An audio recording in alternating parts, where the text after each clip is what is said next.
Hello friends, welcome to SSC coaching centre. दोस्तों, आज के वीडियो में गणित के इंपॉर्टेंट प्रश्न हैं और मैं गणित के वीडियो पार्ट वाइज बना रहा हूं। तो जो भी पार्ट आपने नहीं देखा है, आप पार्ट वाइज उसे देखेंगे तो आपकी एग्जाम की तैयारी है अच्छे से हो पाएगी, कोई भी प्रश्न नहीं छूटेगा। तो चलिए स्टार्ट करते हैं। पहला प्रश्न है, एक घड़ी को बेचने पर 5% छूट देता है। ठीक है, जो विक्रेता होता है वो एक घड़ी को बेचेंगे तो 5% की छूट देगा। यदि वह 60% छूट देता है तो लाभ में 15 रुपए कम कमाता है। देखो, पहले छूट दे रहा था वो 5% की, लेकिन 5% से बढ़ा करके छूट उसने कितनी कर दी? 7% छूट कर दी। तो 5% से 7% छूट कर दी तो प्रतिशत में कितने की वृद्धि हुई? 2% की, यानी कि 2% छूट वो ज्यादा दे रहा है। जब 2% छूट ज्यादा दे रहा है तो वो 15 रुपए कम कमाता है। ये 2% की वैल्यू कितनी के बराबर है भाई? 15 रुपए के बराबर है। अगर वो ये 2% की वृद्धि नहीं करता, छूट में 2% की वृद्धि नहीं करता, तो 15 रुपए कम नहीं मिलते उसे। लेकिन कब मिलने? कम जब उसने 2% की छूट जब वो ज्यादा देने लगा है तो फिर 15 रुपए कम मिल रहे हैं। अगर 2% की जगह और छूट दे दे भाई, 5% से 7% कर दिया, 5% से मान लो 12% कर दे छूट, तो फिर इससे और कमी हो जाएगी। ठीक है, तो उसने पूछा है अंकित मूल्य, घड़ी का अंकित मूल्य क्या है, यानी कि 100% का मान। 100% का मान आपको बताना है। 2% की वैल्यू 15, तो 100% की वैल्यू कितनी है भाई? कैसे निकालेंगे? इस 15 में इसे 2 से डिवाइड कर देंगे और 100% का मान निकालने के लिए 100 से मल्टीप्लाई। तो 2 से 100 को कटाएंगे, ये 50 बार में कटेगा। 15 का मतलब 5 से करो 75 और ये के 0 यानी कि 750। तो उसका अंकित मूल्य क्या हो जाएगा? 750 रुपए, जो कि हमारे बी ऑप्शन में दिया गया है। ये प्रश्न का बिल्कुल सही जवाब है, 750 रुपए। ठीक है ना। चलिए अब देखते हैं अगला प्रश्न। अगला प्रश्न है, एक कार्य को 15 पुरुष 20 दिनों में पूरा कर सकते हैं, जबकि उस कार्य को 24 महिलाएं 20 दिनों में पूरा कर सकती हैं। यानी कि 15 पुरुष जिस काम को 20 दिन में कर रहे हैं, उसी काम को 24 महिलाएं 20 दिन में कर रही हैं। काम 20 दिन में हो रहा है, लेकिन पुरुष 15 कर रहे हैं, महिलाएं 24 कर पा रही हैं। तो देख लेना, 15 पुरुष काम को करते हैं तब भी काम 20 दिन में होता है। ठीक है, और 24 महिलाएं काम को करती हैं, 24 महिलाएं काम को करती हैं तब भी काम 20 दिन में होता है। तो इन दोनों की जो क्षमता होगी वो बराबर होगी। जितनी क्षमता 15 पुरुष में है उतनी ही क्षमता 24 महिलाओं में है, क्योंकि काम दोनों 20 दिन में कर पा रहे हैं। ठीक है, चलिए अब इसको करते कैसे? कटाएंगे हम, ये भी कटेगा ये भी कटेगा। 3 पंजे 15, 3 अट्ठे 24, तो ये हो गया 5 मैन, ये हो गया 8 वुमेन। देखना आप, ये मैन है ना इधर, ये वुमेन को इधर लेके आऊंगा, एम के बटे में वुमेन बराबर इधर 8 बचा, इस 5 को इधर लेके आऊंगा 8 के बटे में 5, यानी कि एम की वैल्यू 8 हो गई, वुमेन की वैल्यू 5 हो गई। अब उसने पूछा है कि 10 पुरुष और 8 महिलाएं उस कार्य को कितने दिन में पूरा करेंगे। तो देखो, इन दोनों में से ना कोई एक वैल्यू ले लीजिए आप, क्योंकि दोनों की क्षमता बराबर है। 15 पुरुष 20 दिन में कर रहे हैं, 24 महिलाएं भी 20 दिन में कर रही हैं, दोनों में से कोई एक वैल्यू ले लो। मैं 15 पुरुष ले लेता हूं। 15 पुरुष यानी कि 15 मैन काम को कितने दिन में कर रहे हैं? 20 दिन में। लिख लिया। जो पूछा गया है उसे नीचे लिखेंगे आप। पूछा क्या गया है? 10 पुरुष 10 मैन प्लस 8 महिलाएं 8 वुमेन काम को कितने दिन में करेंगे, ये पूछा गया है। तो m की वैल्यू देखो कितनी है? 8, तो 15 का मल्टीप्लाई 8 से हो जाएगा, तो 15 अट्ठे 120, 120 इंटू 20। m की वैल्यू 8 है तो 10 का मल्टीप्लाई 8 से हो जाएगा, तो 80 हो जाएगा। प्लस वुमेन w की वैल्यू देखो 5 है, तो w की वैल्यू 5 है तो 8 का मल्टीप्लाई 5 से करेंगे, 8 पंजे 40 हो जाएगा। ऊपर कितना है? 120 मल्टीप्लाई 20, 80 और 40 को जोड़ेंगे तो ये भी आपका 120। अब 120 से 120 डिवाइड हो गया तो बचा कितना? 20। तो कितने दिनों में पूरा करेंगे? 20 दिनों में पूरा करेंगे भाई। सी ऑप्शन में दिया गया है प्रश्न का सही जवाब। तो ऐसे प्रश्न को आप कभी भी करो, जो पूछा गया है उसे नीचे रखना है और इन दोनों में से कोई वैल्यू एक ऊपर ले लीजिए आप। मैंने 15 मैन लिया है, अगर मैं 24 वुमेन लेके करता ना काम, तब भी आपका यही आंसर आता। चलिए अब देखते हैं अगला प्रश्न। अगला प्रश्न है, यदि 2 अंकों का योग 9 है तथा दहाई के अंक से इकाई के अंक का अंतर 1 है, तो 2 अंकों वाली यह संख्या ज्ञात कीजिए।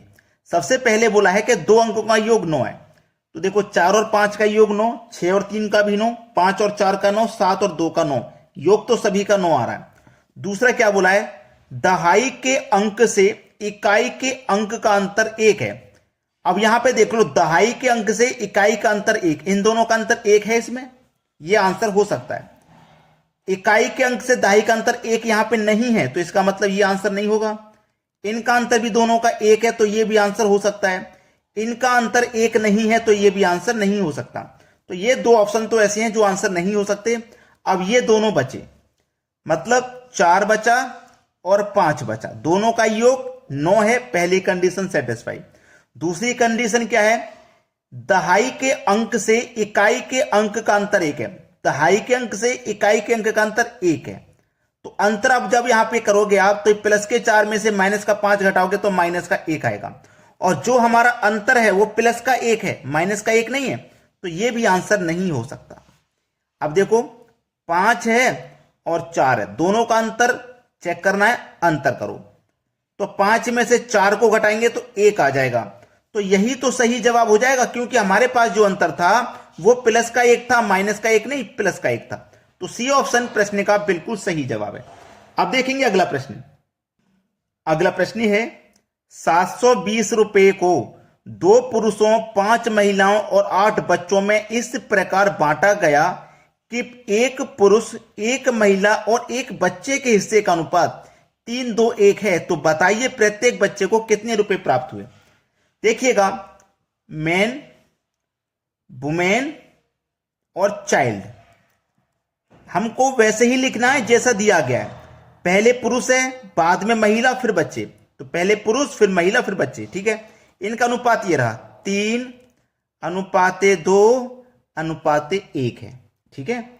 हमारे पास जो रुपए हैं वो 720 रुपए हैं। योग जो है हमारे पास वो 720 रुपया है, ठीक है। योग 720 रुपया है। अब हमारे पास योग 720 रुपया है ना, चलिए मैंने लिख लिया। अब हमारे पास ये जो वैल्यू दे रखी है, हमें इसको क्या करना है, सही फॉर्म में निकाल लेना है। सही फॉर्म में निकाल लेना है। अब कैसे निकालेंगे सही फॉर्म में, ये आपको मालूम होना चाहिए भाई। सही फॉर्म में हम इसे कैसे निकालेंगे ये आपको मालूम होना चाहिए, क्योंकि हमारे पास जो दिया गया है वो हमारे पास 3:2:1 का अनुपात है। पूछ रहा है प्रत्येक बच्चे को कितने रुपए प्राप्त होंगे, ठीक है। जबकि हमारे पास पुरुष कितने हैं 2, महिलाएं कितनी है 5 और बच्चे कितने 8। अब देखना, ये मेरे पास पुरुष का अनुपात है 3, जबकि पुरुष कितनी है 2, तो 3 का मल्टीप्लाई 2 से करूंगा मैं तो 6 हो जाएगा। देखो यहां पे महिलाएं कितनी अनुपात में 2, रियल में 5, तो 2 का मल्टीप्लाई 5 से करूंगा 10 हो जाएगा। चिल्ड्रन अनुपात में 1 और यहां कितने 8 हैं, तो 1 का मल्टीप्लाई 8 से करूंगा तो 8 हो जाएगा।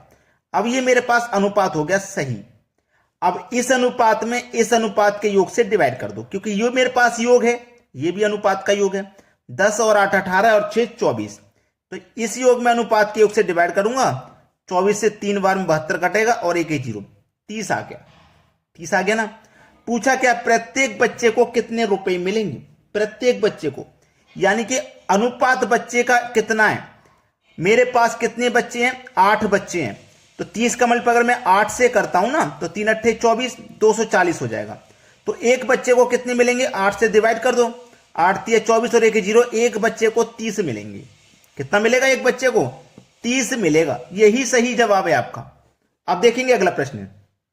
अगला प्रश्न है, एक महिला प्रत्येक वर्ष की शुरुआत में 5% चक्रवृद्धि ब्याज की दर पर 4000 रुपए का निवेश करती है। दूसरे वर्ष के अंत में उसका कुल निवेश कितना होगा। देखो कितना निवेश किया उसने, 4000 रुपए निवेश किया 5% की चक्रवृद्धि ब्याज पर, ठीक है। 5% की चक्रवृद्धि ब्याज पर उसने निवेश किया। अब देखना, प्रश्न को जब तक आप पूरा नहीं पढ़ोगे गलती हो सकती है।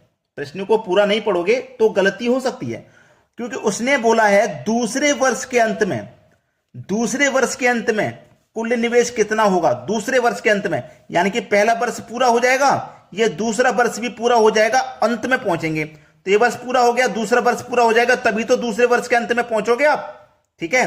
तो 5% की चक्रवृद्धि ब्याज है, तो 100 पे 5% लगाएंगे, यानी कि 105%। परसेंट का मतलब बटे में 100। दूसरा वर्ष भी 105 रहेगा, परसेंट का मतलब बटे में 100, क्योंकि दूसरा जो वर्ष है वो पूरा है। चलिए अब इसको हल कर लीजिए। इसको जब मैं कटाऊंगा तो देखो 5 से ये कटेगा 21 बार में, और 5 से ये कट जाएगा 20 बार में। ये भी 5 से 21 बार में कटेगा, और ये भी 5 से 20 बार में कट जाएगा। ठीक है, देखो 2 जीरो से आपके ये 2 जीरो में कटा दूंगा। 2 और 2 कितना हो गया? 4। 2 दूने का मल्टीप्लाई 4 हो गया, और 4 से 40 कट जाएगा 10 बार में। 10 का मल्टीप्लाई 21 से, फिर 21 से करो। 21 का मल्टीप्लाई कर लो, 441 होगा, और मल्टीप्लाई में कितना है? 10 है। तो बस 441 का मल्टीप्लाई 10 से कर दो, एक जीरो ही तो लग जाएगा यहां। ये हो जाएगा आपका अमाउंट। ठीक है, तो उसका कुल निवेश कितना होगा? उसका जो कुल निवेश है वो कितना होगा? देखो कुल निवेश उसने पूछा है कितना होगा। अब देखिएगा प्रश्न में क्या कह रहा है उसने।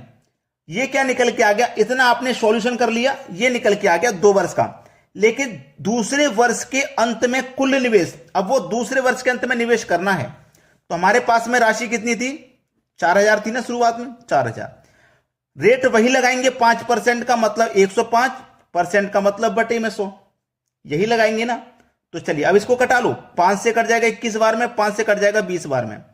अब जिसे मैं कटाऊंगा 0 से 0, 2 से कट जाएगा 2 दूने का 4, 2 जीरो 200 बार में। 21 दूने का 42, और 2 जीरो 4200 हो गया। यानी कि एक तो इतना हो गया, दूसरा कितना? 4200। ये इतना मिलकर के कितना हो जाएगा? ये हो जाएगा 0 और 0 ऐड करो 0, 0 और 1 1 हो जाएगा, 2 और 4 6, और 4 4000, वो 4 और 4 8 हो जाएगा, सॉरी 4 नहीं, 8610 रुपया। कुल निवेश कितना होगा? 8610 रुपया, जो कि हमारे पहले ही ऑप्शन में। तो इस तरीके का कभी भी प्रश्न आपको मिल जाए, परेशान बिल्कुल भी नहीं होना, आसानी से करिए। अगर आपने वीडियो को अभी तक लाइक नहीं किया तो लाइक करके जाइए भाई, इतना काम जरूर कीजिए। ठीक है दोस्तों, धन्यवाद।